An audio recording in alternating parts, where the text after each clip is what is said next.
warra amantii musliimaa sagalee waliin fuula warra amantii musliimaatii fi kiristaanaa irra kaayoon yeroo dheertuu umrii tiyyatti fixadde takka taateetiin argeera jireenya takka taateetiin arge oromummaaf qabsooyne oromiyaaf qabsooyne elemoo qilxuu irra silaa bahee arge minisootaan oromiyaa xiqqoodha jaan oromiyaa guddoo teenya galuudhaaf qabsaa'uu qabna. Zuuraawee bichiyyoo dubartiif bal'ifamne keessattuu dubartoota Oromoo du'a sodaatina. Silaa duuti du'a taate anaattu seenaa dalagaa du'a. Obboleettii teessan dubartiirraa dhageettiin duniyaa irratti dhageettii qabdu dubartiidha. Dubartiin silaa hangan takka baanee oollee bullee sagalee saba keenyaa bakka itti goona. Dubartii Oromoon laafe qabsoon dubartiin keessan jirre mudhii duwitaati dubartii qabsoodhaaf dubartoota keenya ilmaan keessanii dhumaa jira abbootii keessanii dhumaa jira abdii baruutu urgufame dhaabbu jechuun ni qabna baalageedhaan gabrooffataan dhaabbu jechuu qabna dhaabbu jaan dhaabbu nurraa stop jechuun ni qabna ibbee qofa firejii waan isin jettan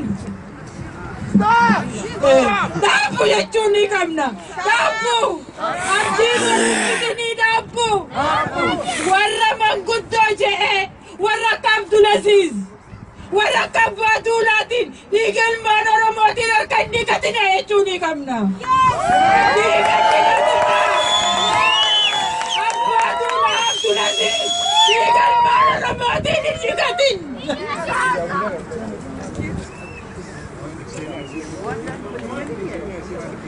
Gubaan jaallani gubaan qabsoo ilmaan Oromoo daa'ima massagalii du'e akkamiin rafna akkamiin lallabdanii iyya teessan iyya dabarsuu danda'an.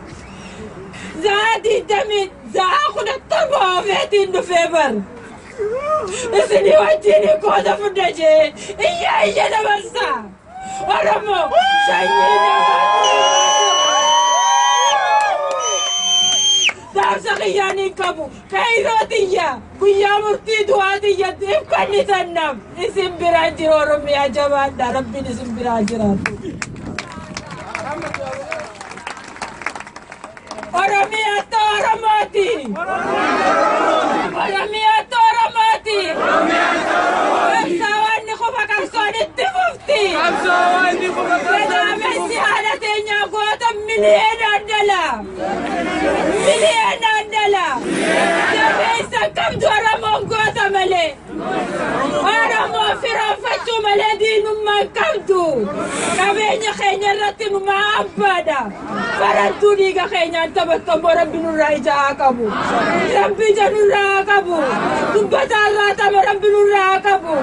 Irree rabbiitiin gargaarsi mannee rabbi nama irraa anu nu haa godhu. Amma Abdulaziziif Abbaa Duulaa baanan hin dhiiga ilmaan Oromootiin hin dhiqatini dhaabbu jaan.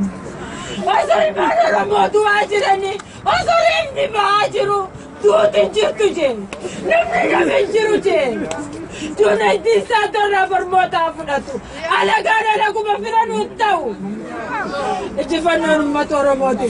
Dubartii haa dubartii haa dubartii haa dubartii haa abdaa agarsiisisa lolaalochisa dubartiin irrattu eenyuun jee seera kamiin jee haali siniinja seenaa jalaan baanu galatoomaa alfaadha.